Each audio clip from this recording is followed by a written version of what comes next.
Okay, questions?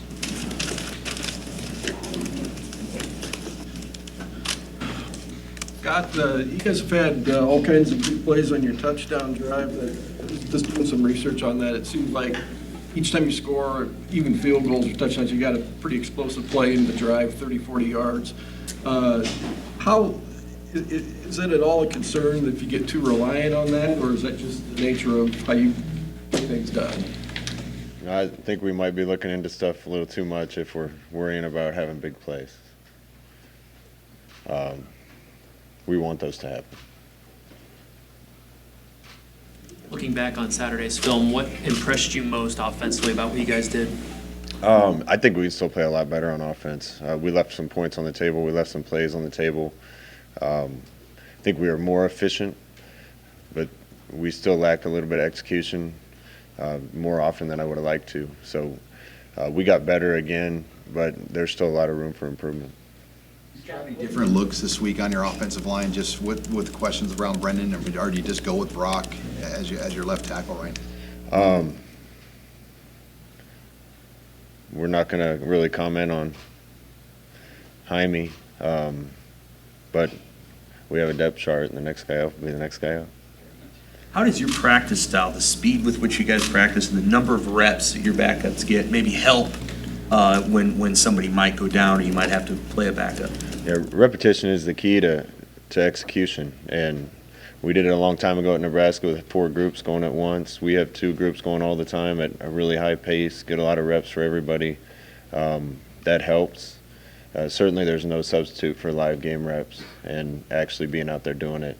But anybody that we would put in that's been through camp and been through 3 weeks of the season is going to have had a lot of reps of doing what we ask them to do on offense or defense. So that certainly will help if anybody else needs to play. Taking into account the pace, how close in terms of number of reps do your second and third teamers get compared to what it was like 20 years ago with Osborne? Through fall camp it's pretty even. The ones probably get a few more, but we try to spread them out, 1s, 2s, and 3s.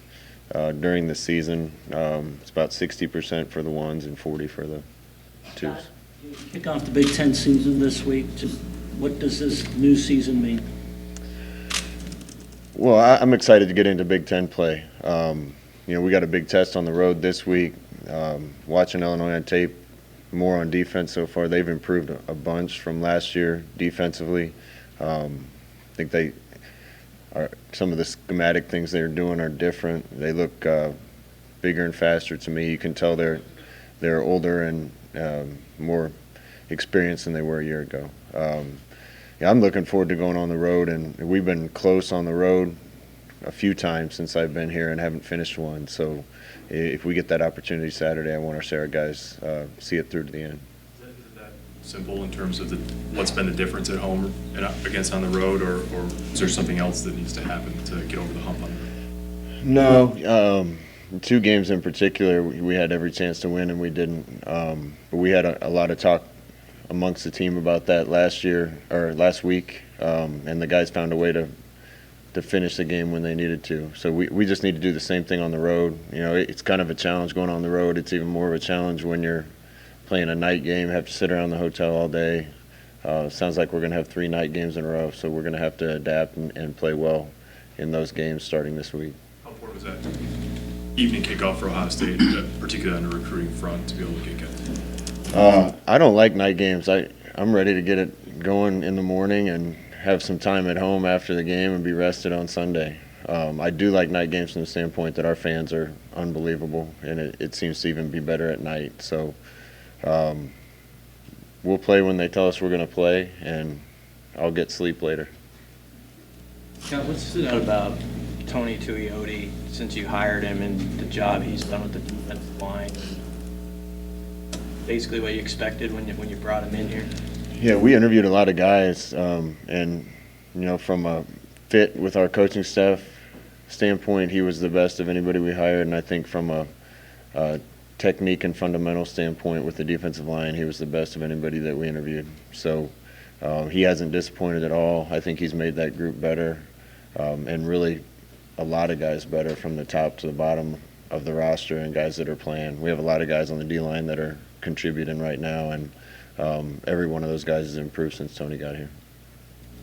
The North, McCollum kind of fit in that kicker discussion this week. Well, it's only Monday, so we'll figure that out as the week goes along. Lane came in and did a good job. You know, I saw him kick a week ago for the first time, and he did a good job. Then he got a little sore from kicking for the first time, so we weren't quite ready to give him a chance out at Colorado. But when he came in Saturday, he did a really good job.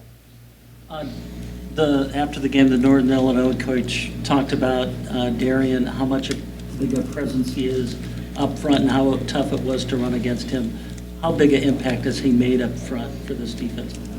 Yeah, Darian had a really good game. He's solid. He's a leader for us. He's a big body, which is what we need when we play odd front at the nose guard, try to plug up the middle.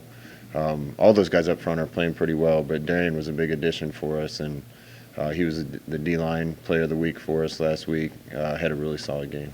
Scott, on those block kicks, the two block field goals and block extra point, was there a recurring issue or were there different issues?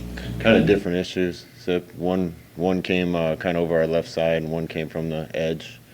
So, like I said after the game, you don't ever know you have a problem on those type of things till you have a problem. But then you got to get them fixed, or people are going to keep trying the same things.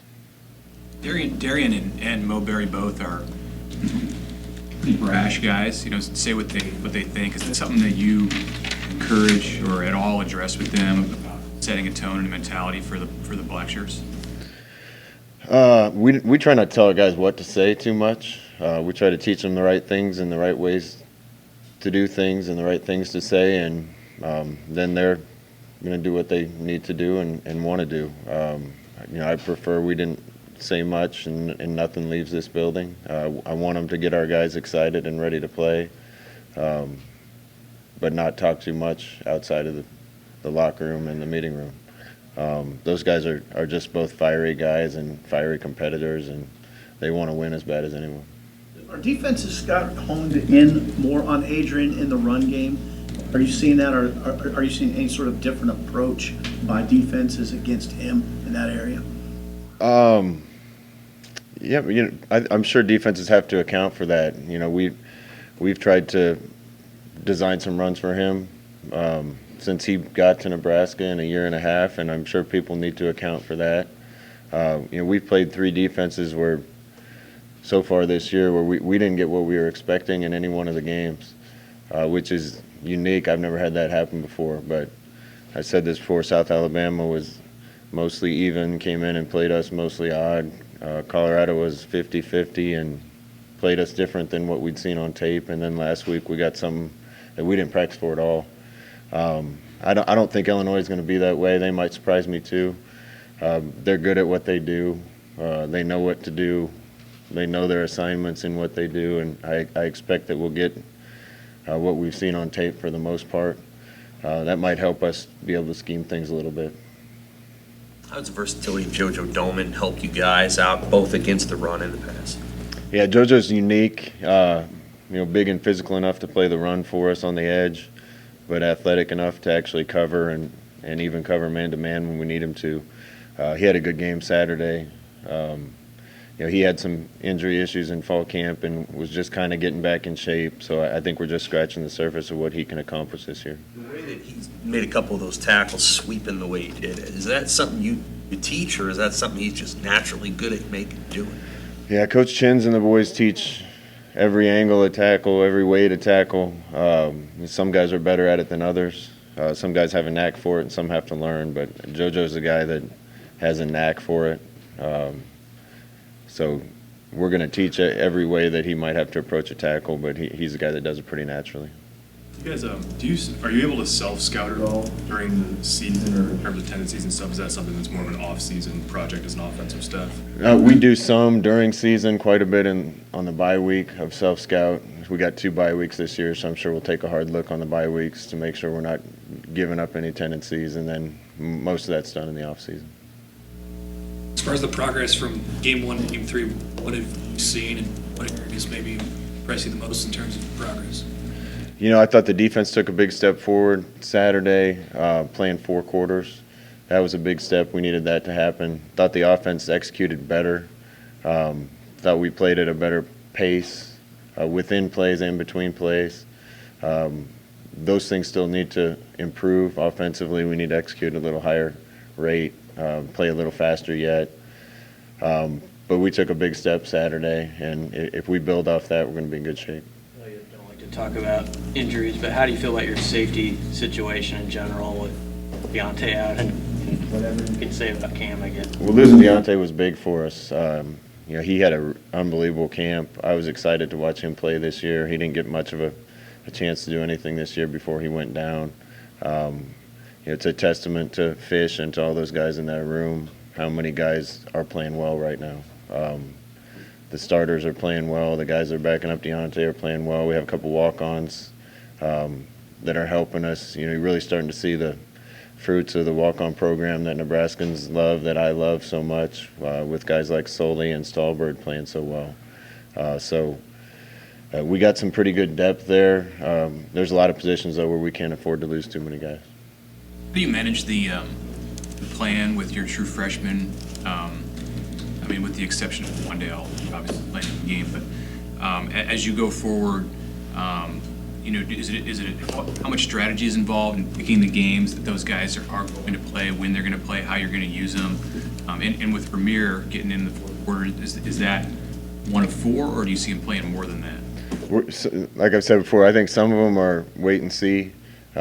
Several of the guys are ready to help us on special teams, and we're going to use them when we can on special teams, when we need them. Right now, especially with what's happened to our secondary, we're having to play a lot of those guys on special teams and defense, and they're getting a lot of plays on defense. So we need some of those young guys to give us some good play on special teams so we can get Markel Dismuke and Cam Taylor and those guys off the field a little bit. If a guy's going to be playing a lot, all 4 special teams and some defense, or 3 special teams and offense or defense, we're just going to have to play them.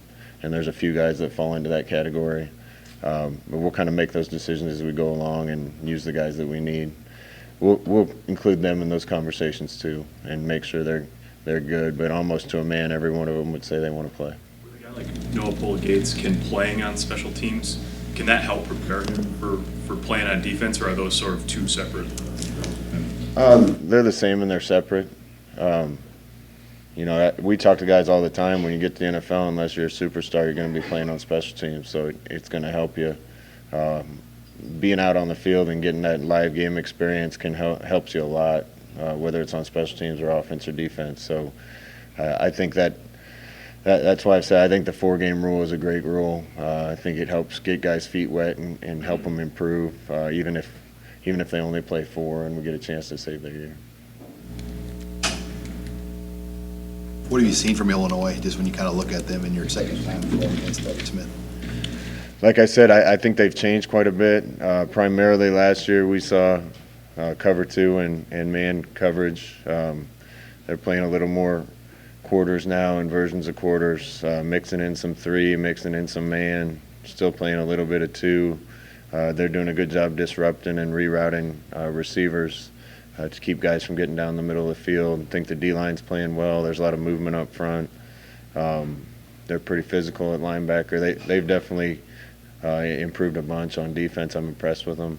Offensively, they put up quite a few points. The running back's a really good player. I'm really impressed with him, and they got some really good people around him. So we got to be ready to go on the road and have a big test. Did you the last few scholarships, you said maybe you'd have something on that on Monday? Did you do that? Yeah, we decided on one. Jeremiah Stovall is going to go on. He's been a core special teams player for us for a long time. This is his last season. He's a starter on all 4, and there's several guys that deserve it, but we rewarded him with one and close to making a decision on the other. How do you feel like Adrian's done in 3 games thrown against zone defense? Since you're probably going to see at least some of that this weekend, how do you feel like he's done? Throwing against zone defense. Adrian's played well. Yeah, I think when you think about Adrian around Nebraska, you forget that he's a true sophomore. He's played well enough for us to win in every game. I think he's gotten better in every game. The one thing we keep talking about, when he's decisive, makes decisions, lets the ball rip, or makes a decision and runs, he's really good. So we need to get him in positions where he feels good about what we're doing and he can be decisive and get the ball in the right place. So it's maybe off the beaten path a little bit, but did you play in practice helmets on Saturday? It didn't look like the area codes were on the. I took the air codes off for that game. Why? I don't know, took the area codes off for that game. Was it a statement to the team just to, it's not about you, or? No, I just kind of made the decision to take them off. Will they be back? Will they be back this week? Probably not this week, no. Given the recent history of road games, and I don't know how superstitious you are or anything, are you willing to try maybe something different this week? No, we just need to do what we do. It's not about anything we do traveling or at the hotel or any superstition. It's about practicing really well and being in the right frame of mind and going and playing the best we can. Scott, is there any particular reason you don't do walkthroughs like you did when you were a player and Coach Osmer and Coach Solich the afternoon before the game? Yeah, first of all, for the sake of our student athletes' education, we want them to be here as long as they can and attend as many classes as they can before we take off on Friday. Secondly, when playing in league games in particular, a lot of the guys have seen the stadium we're going to. As a player, I never really felt like I needed to see the field to go play well on the field. Everybody's got good facilities and the same grass or turf. Could reference a Hoosiers scene if you want me to, but all the fields are 100 yards long. So, and in some cases we don't stay too close to the field, so you're talking about an hour or so of a bus ride just to go check out the field, run around on it, play patty cake, and go back to the hotel. So we'll stick with what we do, and it's worked well. All right. Coach? Hi, this is Jason Jorgensen, Sports Director at KRVN. Thanks for watching our YouTube video. To keep up to date with everything we have going on with our sports coverage, you can find that, and we'd love to have you subscribe to our channel. Just hit the little red button in the right corner.